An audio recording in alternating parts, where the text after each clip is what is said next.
On October 31st, 1983, professional football bid farewell to its founding father. At the age of 88, George Stanley Halas passed away. For over 60 years, Coach Halas and the National Football League were one and the same. Halas was one of the game's first players, and his many coaching innovations kept pro football moving forward. But it was Halas's fiery spirit that sparked the Chicago Bears, as no other team so clearly reflected the personality of its head coach.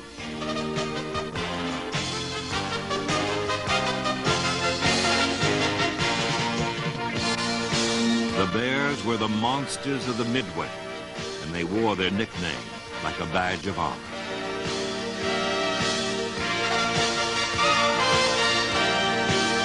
In his 40 years as the Bears' head coach, Halas taught some of the greatest players the game has ever known, and he won a record 8 NFL championships.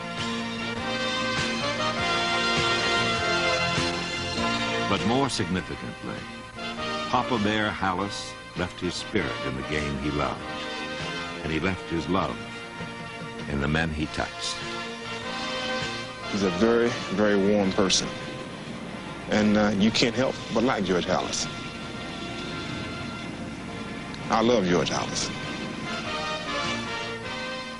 Just being a part of the growth of the National Football League, that to me is the greatest thrill or event in my life.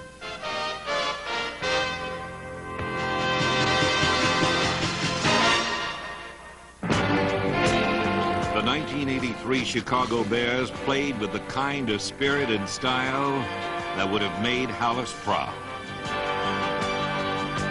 The Bears lost 7 of their first 10 games, but they never lost their heart.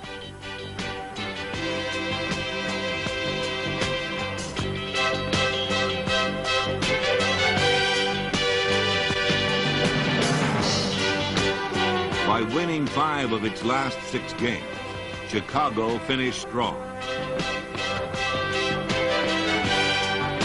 The Chicago Bears, a team possessing a proud past as they move toward a promising future.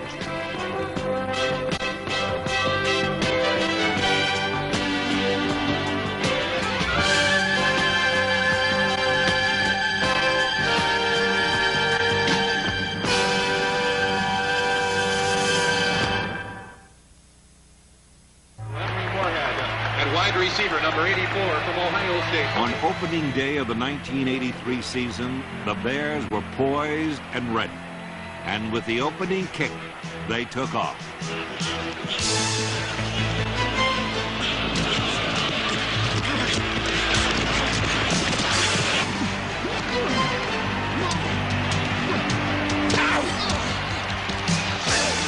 In a tough physical game, Chicago stifled Atlanta's William Andrews, then unleashed its own ground game as Walter Payton pounded the Falcon defense.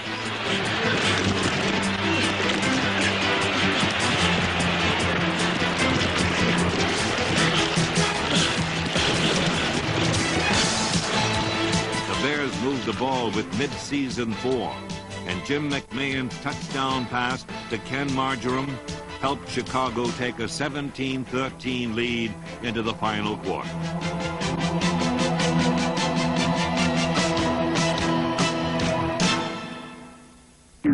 But Chicago had not won an opening day game since 1979, and it soon became apparent the streak would continue.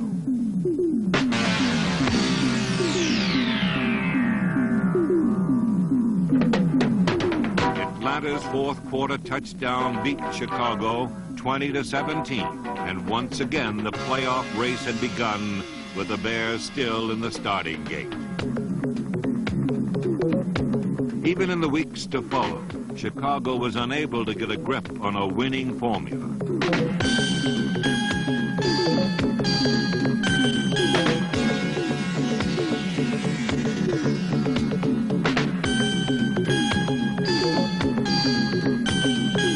The Bears would come close, then ultimately beat themselves.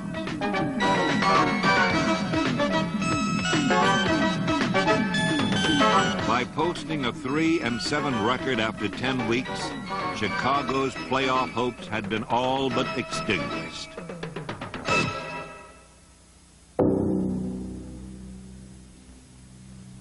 Despite their gloomy record, the Bears found a ray of sunshine in rookie wide receiver Willie Gault.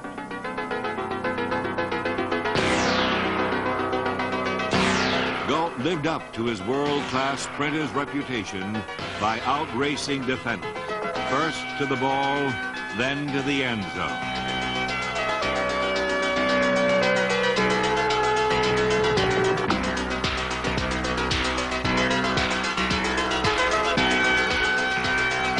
Unlike most sprinters, Gault possesses hands that are as soft as his feet are swift.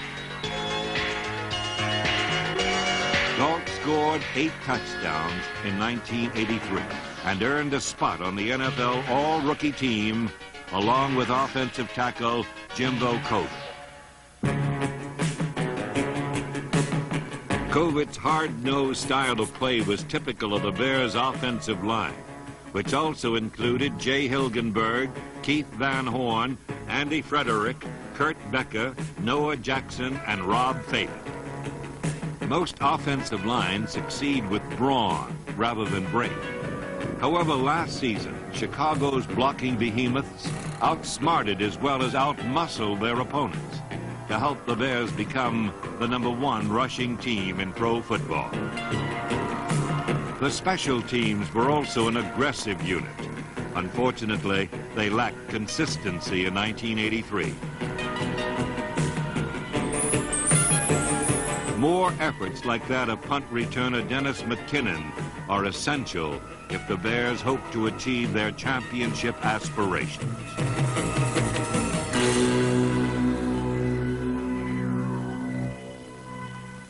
Chicago's focus on first begins with head coach Mike Ditka. Ditka knows what it's like to be a winner. He's a no-nonsense leader with an aggressive approach to the game, and his qualities are shaping the character of this young Bear team.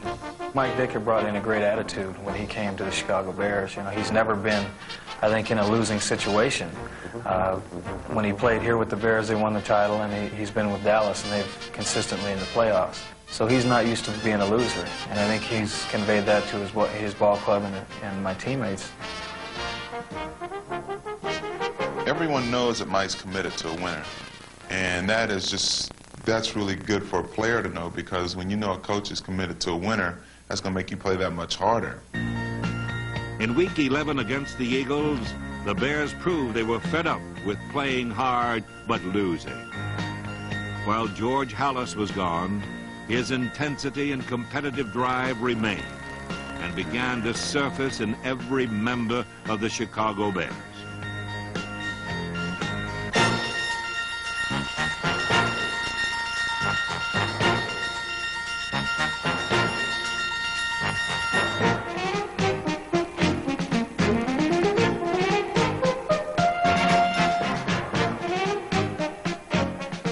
Man with the first call of the second period. Give to Zui. Bootleg. Oh, bootleg it is. He drops back to throw. He's looking for it. Oh, long pass to McKinnon. He's got it for the touchdown. A sensational fadeaway catch. Throw off to the left now. McMahon looks into the end zone. Throws it there deep. A diving back for the touchdown in beforehand. 9 yards deep in the end zone. They lined up with a wing on either side. Nobody. Chicago's 17-14 win began a surge that rekindled Bears fans' interest in their team.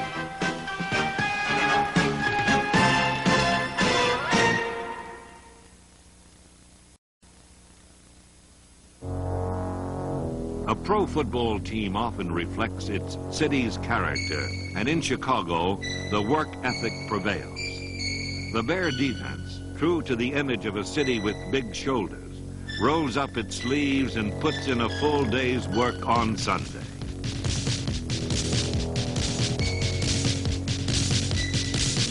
Like the monsters of the midway before them, Chicago defenders are a punishing, prowling band of tacklers.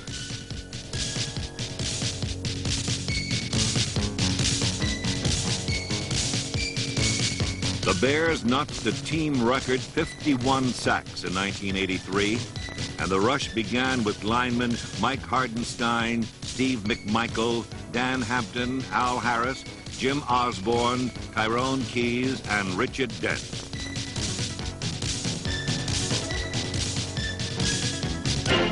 McMichael, number 76, recorded 8 sacks, while Hardenstein, number 73, led the team with 12.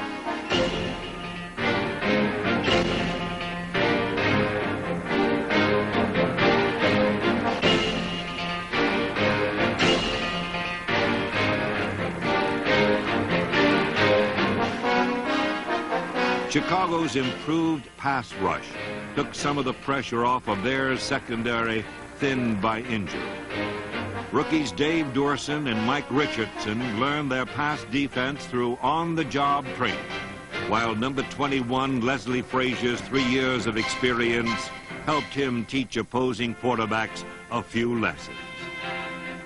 While Frazier's team-high 7 interceptions exemplified defensive finesse, the force was provided by Terry Schmidt, Gary Fenzik, and Todd Bell, number 25.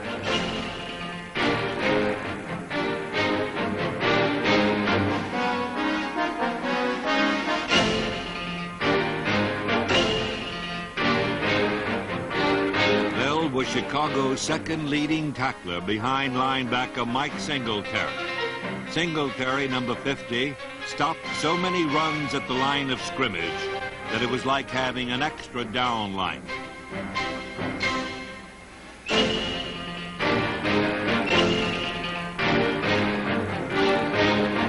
A Pro Bowl selection in 1983, Singletary is continuing the Bears' tradition of great middle linebackers.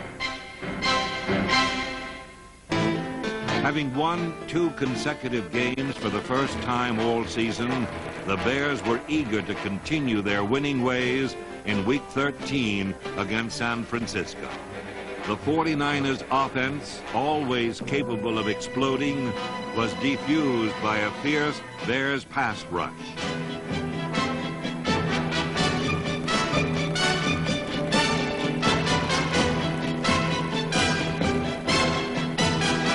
San Francisco, on its way to winning the NFC West, found the journey through Chicago a most unpleasant one. The Bear defense held the 49ers to a mere 3 points, San Francisco's lowest scoring output of the entire season. Offensively, Jim McMahon led the way with one of his finest performances of the year.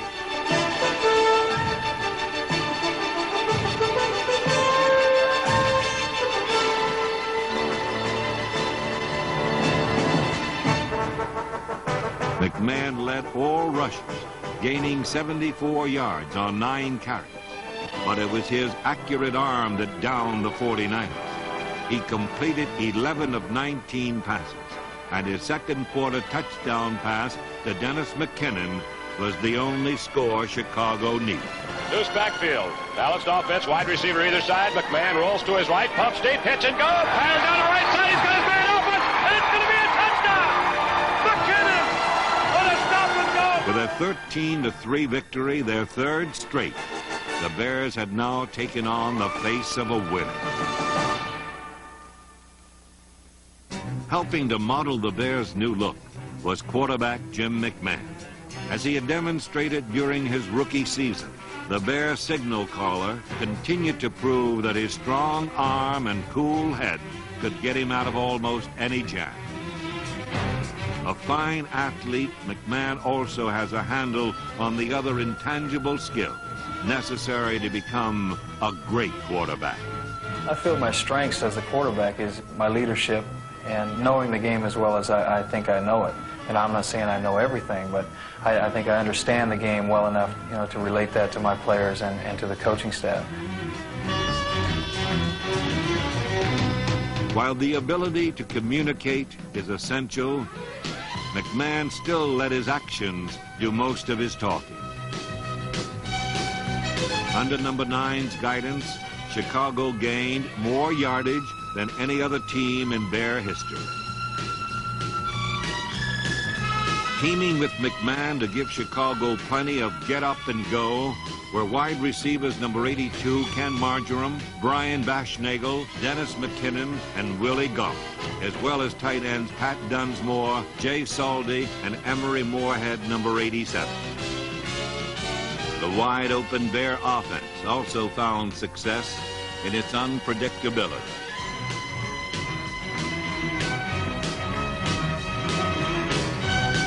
A convincing run fake helped Matsui throw a touchdown pass to Walter Payton. However, the hard-running fullback was more at home, bullying his way toward the end zone with the ball clutched tight to his belt. Suey's 49 catches and nearly 700 yards rushing made him the perfect performer in the Bears' versatile attack.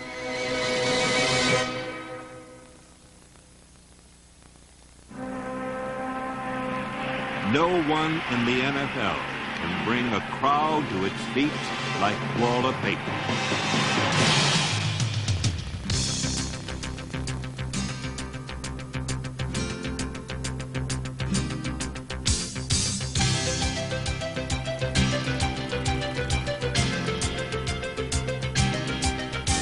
Sweetness is a one-man show in a team sport, and he helped the Bears lead the league in rushing. As a runner, Walter Payton is different. He's not like Dorsett was. He's not like O.J. He's not like Jim Brown. Walter is movement and energy. He's motion. He's excitement. I mean, he is strong, and he is fast, and he's powerful. Payton, who rushed for over 1,400 yards in 1983, needs only 688 more to become the leading rusher in National Football League history.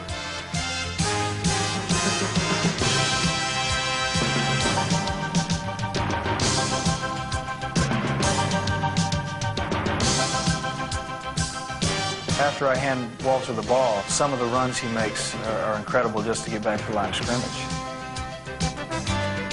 I don't think one man can bring him down in this league. He runs hard and he runs with authority, and if a defensive back comes up to hit him, he's going to punish him more than a defensive back hurts him. My coach always told me, instead of taking it, try to dish it out, because once you have that ball, you have the shoulder pads on, you have the helmet, and you got your speed up. Why slow it down? Once I get my shoulders turned upfield, it's hard for anybody to stop me before I get maybe 3 or 4 yards.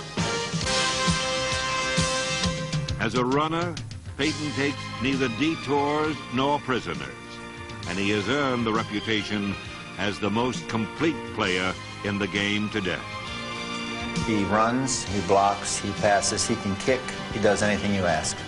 Walter can throw the football probably as far as anybody on the football team. We use him because he's such a threat. When he gets the football in his hands, people have to come to him. And if they force quick, they usually leave something behind them open. If there's a Superman in pro football, he wears number 34 and can be seen flying around Soldier Field in Chicago.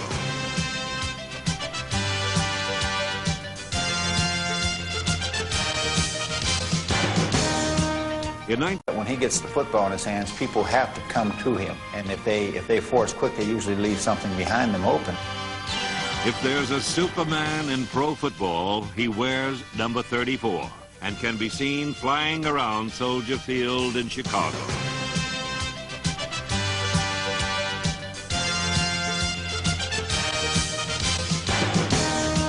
In 1983, Payton ran for 6 touchdowns, caught 2, and passed for yet another 3, while gaining over 2,000 yards of total offense. It's like somebody once said that when the good Lord was going to make a halfback, he just chiseled a certain type of body and he gave it to Walter Payton. And I mean no offense to any of the great players who have ever played the game, but I think he's the most complete football player that I've ever seen, and maybe that's ever played the game of football.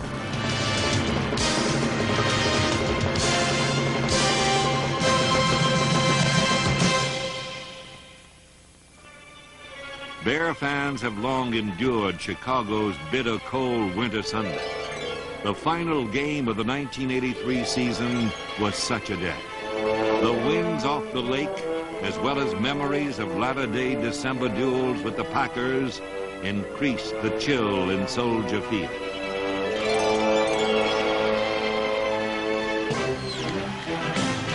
Play action fake, deep drop by McMahon. Going for an all, down the middle to go. He's down for the touchdown. Will he go? Warmed by the electricity of an early score, the Chicago defense set out to put Packer playoff hopes in the deep freeze.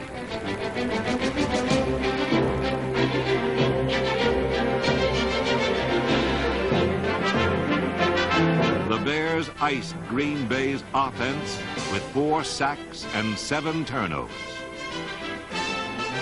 Offensively, Jim McMahon shrugged off the cold and the Packer defense, running for 1 touchdown and passing for 2 more to give Chicago a 20-14 lead.